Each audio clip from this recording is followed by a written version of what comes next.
una reunión en el campesino Vicente de los pueblos. El gobierno nacional, que está alejado como un autista de la realidad en la Nos van a cambiar ya. Yo llegué a unir a la FRIC donde mi papá y él me puso como oposición.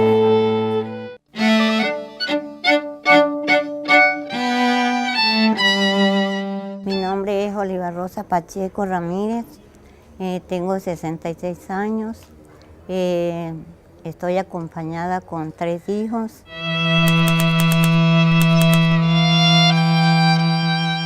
Vivíamos para Cesar, vía Los Ángeles. Mi esposo lo mataron sin saber por qué, nos corrieron de allá, nos quitaron todo, nosotros perdimos todo. Él tenía una parcela, por eso lo mataron, por quitarle la parcela. Y de ahí quedamos nosotros sufriendo. Yo llegué acá desplazada con mis 8 hijos, me quedaron 3 pequeños y llegué a sufrir mucho acá. ¿Con quién negociamos? ¿Con usted o con su viuda?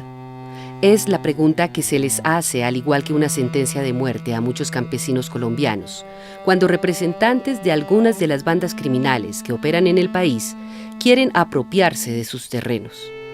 Hace 18 años, al hogar de Oliva Rosa Pacheco Ramírez, llegaron a negociar con su esposo y 5 años después mataron a su hijo. Mi esposo era trabajador, era agricultor, le gustaba mucho trabajar con ganado, siempre cosechaba mucho maíz, de todo lo que se daba allá en la finca. La muerte de él fue por eso, por quitarle la parcela. Por eso lo mataron, para corrernos de allá. A los 8 días fue mi hijo el mayor a recoger lo que había allá y no encontró nada. Él tenía un ganado allá, alumento, habían 6 reses de nosotros propias. Él tenía 46 reses allá y mi hijo, pues ellos les pusieron candados a los portones cuando nos vinimos y a los 4 días que mi hijo bajó, habían cortado los candados y el ganado lo habían echado para afuera. Cada quien se llevó el que estaba empotrerado. Y las 6 resecitas de nosotros no se perdieron por un señor, un afincado que bajaba de acá de Ocaña, y él las encontró juntamente con 10 novillos que él tenía allá, y él los regresó. Ya estaban saliendo a Morrison cuando él bajaba, que fue el finado Rafael Quintero, y él regresó el ganado, enseguida lo conoció y él lo fue bajando hasta que lo llevó a Los Ángeles, y ahí se fue, llamó a los corraleros y lo llevaron, si no lo habíamos perdido nosotros también. Solamente me dieron, por la parcela, ¿sabe qué me dio? El presidente de la junta de allá me dio 2.800.000 pesos por 19 hectáreas de tierra. Y me dijo que no volviera más allá ni pusiera más los hijos en riesgo, porque si yo volvía allá, que los pelados podían fracasar. El reclutamiento forzado lo realizan los grupos armados ilegales cuando obligan a las personas, principalmente a los niños, a que trabajen con ellos. Se estima que en Colombia, por lo menos el 15% de los integrantes de los grupos armados ilegales son menores de edad.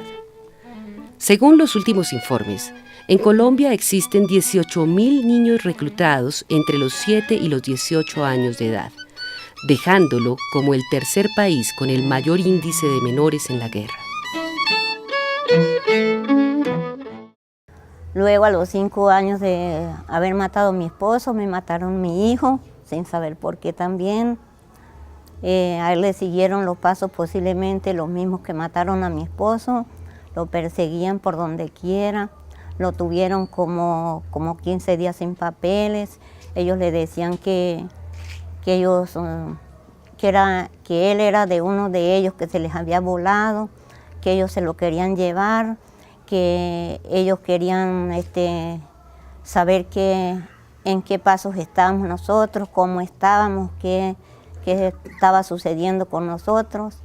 Y así a mi hijo él lo perseguían donde quiera iba, lo perseguían. Él se fue una vez para La Gabarra, allá lo cogieron y le dijeron como que sí, la cédula de San Martín, ¿cierto? Entonces él dijo, sí, porque como nosotros vivíamos allá en esa vereda, pues allá sacamos la cédula de San Martín. Mi hijo, lo que tenía era 19 años, tenía cuando eso. Cuando murió mi esposo, lo que tenía era 16 años. A él lo amenazaron ese día que si no se corría, que lo mataban. Bueno, no sé, sería que lo conocieron, no sé. A él le siguieron esa caminata, a él lo perseguían. Nosotros hicimos un préstamo a Crediservir y ellos le decían, mira, mono, nosotros sabemos que vos tenés una deuda en Crediservir. Nosotros te la vamos a pagar y te vas con nosotros. Entonces les dijo, ¿por qué voy a hacer yo eso si yo sé que ustedes fue los que mataron a mi papá? ¿Por qué voy a seguir yo con ustedes? Todos los días, él tenía que salir todos los días a las 6 de la mañana a encontrarse allá con ellos. Le preguntaban y siempre le decían, te vamos a pagar la deuda y te vas con nosotros, te vas. Entonces les decía, no, yo no puedo hacer eso porque yo tengo a mi mamá. Entonces le decían, nosotros te pasamos una mensualidad para tu mamá y te vayas con nosotros. Y yo les decía, no, yo no puedo hacer eso. Si quieren hacer, si es que yo les debo mucho, pues hagan lo que quieran conmigo, pero yo no les voy a caminar con ustedes. Cuando él cumplió los 15 días de estar en eso, ellos le volvieron a entregar los papeles. Entonces le dijeron, listo, no te quisiste ir con nosotros. No sabes qué te podrá pasar o mira a ver qué vas a hacer, pero no, nosotros queremos es que te vayas con nosotros. Y él les dijo que no. Entonces él llegó y me dijo, mami, me toca irme. Entonces yo le dije, ¿pero por qué? Entonces ya ese día él me dijo, mamá, me pasa esto y esto, esa gente me andan persiguiendo. Usted sabe que todo esto decía que yo le decía que me regalaron un tintico a las 6 de la mañana, era porque ellos me hacían salir por estas gradas, allá a la Normal, y a las 6 de la tarde me tenía que esperarlos ahí otra vez. Y ellos me quitaron los papeles hasta hoy que me los entregaron. Me toca irme.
Ya llegó él acá a visitarme, él llegó un lunes y el día domingo, que era el día del padre, él se fue a visitarle la tumba al papá, al cementerio, con los otros hermanos. Y entonces él salió del cementerio y él se vino adelante y los otros hermanos se quedaron allá. Mi hijo se quedó hablando con un señor, un patrón que era de ellos, un ingeniero, y él se vino adelante. Y cuando llegaron acá a la tienda, mi hija le dijo, ahí allá están las llaves en la tienda. Y él llegó acá, y él no llegó acá, se quedó ahí en el parquecito, lo estaban esperando, y allá lo cogieron entre dos, lo sacaron ahí por el lado del Sitio Nuevo, luego lo bajaron al puente de la Torcoroma y lo echaron a una camioneta blanca y se lo llevaron. El conflicto interno que vive el país hace más de 5 décadas ha dejado en evidencia la debilidad económica, política y social por la que atraviesan ciertas zonas del territorio colombiano. Allí predominan la pobreza, la inseguridad, el desempleo y la falta de cobertura educativa, permitiendo que grupos armados al margen de la ley recluten adolescentes para que formen parte de sus filas y tomen bandos en la guerra que afrontan con el Estado. A él se lo llevaron el día domingo, se lo llevaron de acá, del parquecito de la Modelo, y yo no estaba acá, yo estaba en Bucaramanga. A mí me llamaron el domingo en la tarde que mi hijo pues que no aparecía y Yo el lunes en la mañana me volvieron a llamar, luego yo me vine, caminé 3 horas para salir a donde había carro, porque yo estaba por allá en una vereda donde otro hijo mío estaba, él administraba una finquita cafetera, y yo me había ido a visitarlo y yo me tocó caminar 3 horas para salir a la carretera a coger carro para venirme. Y ya me llamaron que él no aparecía. Ya a mediodía les avisaron que acá en la vereda del Chamizo habían encontrado un cadáver y que era un joven aproximadamente como de unos 20 años y que vestía de tal vestido. Y entonces ya mi hija, ella captó que sí, de ese vestido estaba él. Entonces ya ellos acudieron a buscar ayuda, que fueran a mirar. Entonces se fue mi hijo, se fue con la funeraria, no sé con quién se iría, y sí era él el que estaba allá. Y para mí pues eso es un sufrimiento muy grande porque mi hijo era el que nos ayudaba, nos colaboraba porque eran los 3 más grandes que habían quedado para trabajar. Para mí ha sido un sufrimiento muy grande, nosotros no tenemos ninguna ayuda, a nosotros no nos ha ayudado el gobierno. Yo puse el denuncio cuando eso no me dieron ninguna ayuda. A mí, acá nosotros no habíamos recibido ninguna ayuda. Vea, este es mi hijo y mi esposo. ¿Ellos son? Ellos son.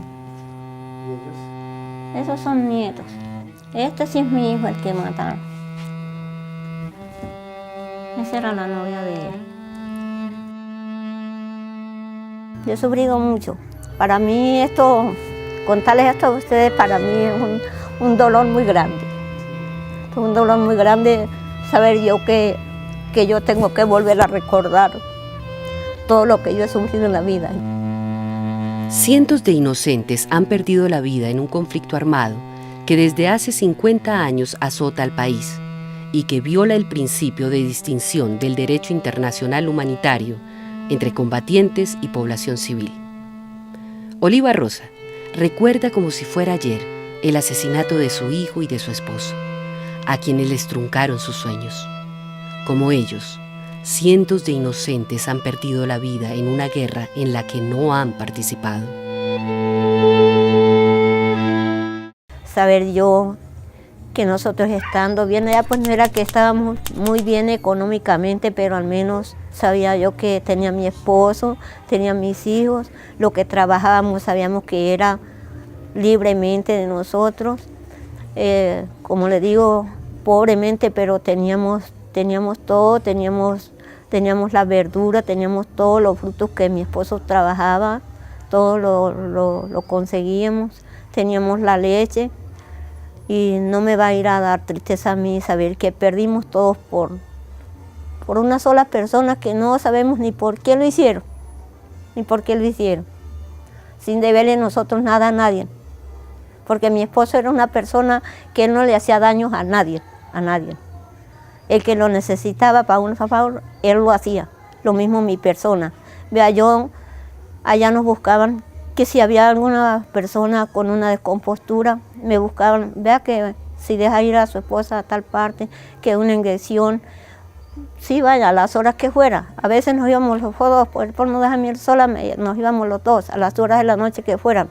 Entonces yo no me explico por qué me hicieron este daño. ¿Por qué me hicieron este daño? Y no tuvieron con eso, con matarme a mi esposo, sino matarme a mi hijo de 19 años. No me explico yo, eso es un daño que yo no lo puedo superar nunca. Nunca en mi vida lo puedo superar. Porque es un daño que no tiene uno con qué compararlo ni con qué sanarlo. Es una herida que le hacen a uno profundamente que no, con la muerte me sanará esta herida a mí. Porque yo no hay día que no recuerde, por ejemplo, la muerte de mi hijo. La muerte de mi hijo para mí fue muy terrible. Porque era un niño todavía, era un un pequeño, de un pelado de 19 años.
Ya yo con decir que, pues si es posible que me vayan a decir no, que la vamos a ayudar, porque yo, como yo le dije al fiscal el año antepasado, me dijo, vea doña Oliva, si usted no pone denuncia, no mete papeles, pues a usted no le van a dar nada. Y yo sé, yo lo entiendo, pero yo sé que yo mi hijo y mi esposo no lo voy a recuperar con dinero. Y si fuera que le dieran a uno, lo que le digo, triste, 11 millones de pesos. Entonces yo voy a recuperar la vida de mi hijo con eso, la de mi esposo, sabiendo de que mire la situación en que está, mire la casa que tenemos. No hemos podido hacer nada, porque lo que le digo, lo que me llegó para pagar unas deudas que se tenían, no hubo más. Entonces, imagínese usted, ¿qué les puede uno decir? Si uno les dice, no, pues que me tiene que pagar, que me va a dar tanto, que me va a llevar a tal parte, ellos no van a hacer eso. Cada quien puede vivir como pueda vivir, porque eso sí ya yo lo estoy viendo, porque mire, cuando mi esposo, yo puse el denuncio, cuando mi esposo iba a cumplir 1 año, mi esposo de muerto, yo fui a la alcaldía y puse el denuncio. Yo no encontraba qué hacer con 8 hijos, ¿le parece a usted? Todos lo que habían era 3 grandes ya. Yo fui y puse el denuncio. ¿Qué me dijeron? ¿Qué me dijo el personero que había cuando eso? No me recuerdo cómo se llamaba ese señor.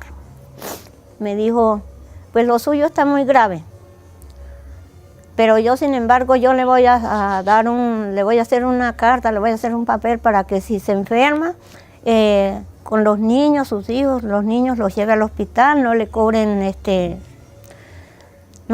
consulta ni nada. Y usted tiene derecho a mercados, camas para los niños. ¿A dónde fue eso? Nada. A mí no me dieron nada. A mí no me prestaron ninguna ayuda. Una vez fui a la Cruz Roja, que me mandó el señor, dijo, vaya a la Cruz Roja que ya están repartiendo mercados. Fui y me dieron una paque de promasa, 2 panelas, 1 kilo de arroz y una botellita de aceite. Ese fue el gran mercado que me dieron. Con eso me pagaron. Ya de ahí no salieron, ya no me dieron más nada. Ni me aparecieron que camas para los pelados, que colchonetas, nada. A mí no me dieron ninguna ayuda. Según los últimos registros, en el país hay más de 5 millones de víctimas del conflicto armado, a las cuales el Estado se encuentra en la obligación de reparar integralmente para resarcir los efectos de décadas de violencia y superar la falta de presencia estatal, que es mucho más que la entrega de dinero. Hasta el momento, solo se ha reconocido la condición de víctimas a un total de 394.521 personas y se han indemnizado administrativamente a 130.761 de ellas.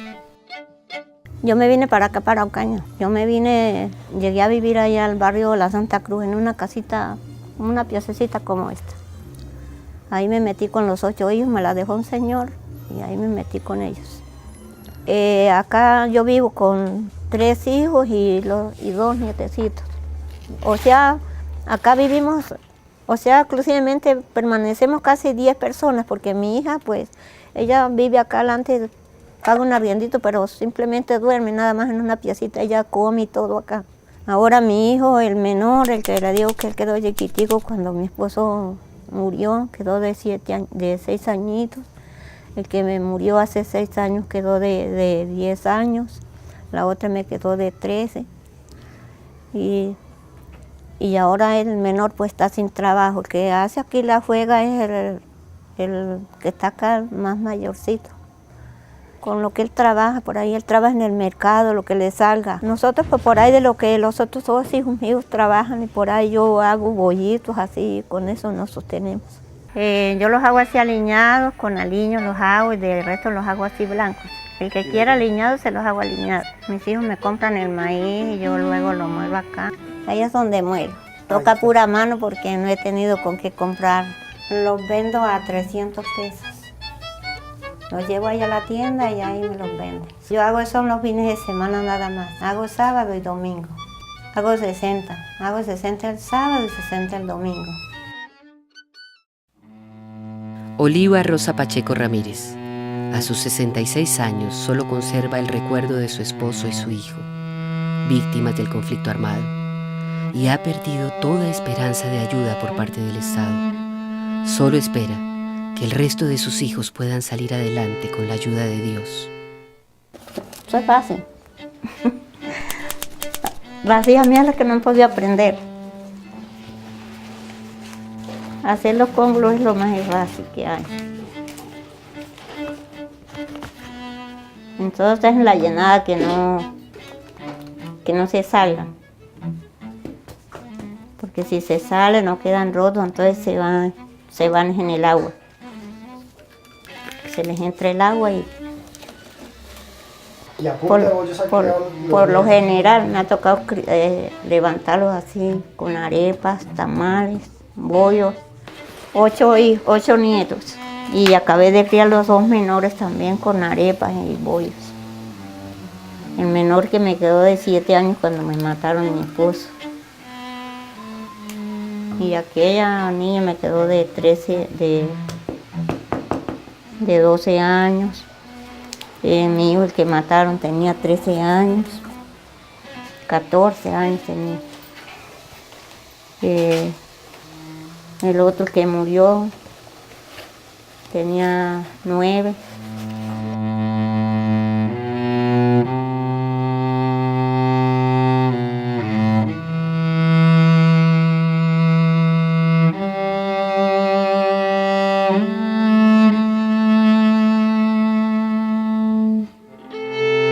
Pues el futuro de mis hijos, lo que Dios nos tenga destinado y lo que ellos puedan alcanzar, a que Dios les ayude en trabajo, porque el futuro de que alguien le vaya a decir a uno no, que van a salir adelante porque tal persona los va a ayudar, o eso ya uno está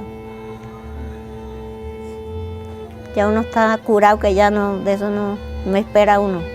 Fue muy terrible para mí. Entonces imagínese usted cómo puede pensar el gobierno que uno va a vivir bien, que uno va a sentirse satisfecho por un daño que le hace. Y uno va a poder superar una vida como la que uno tenía, no la puede nunca vivir. Es una cosa que no tiene solución nunca.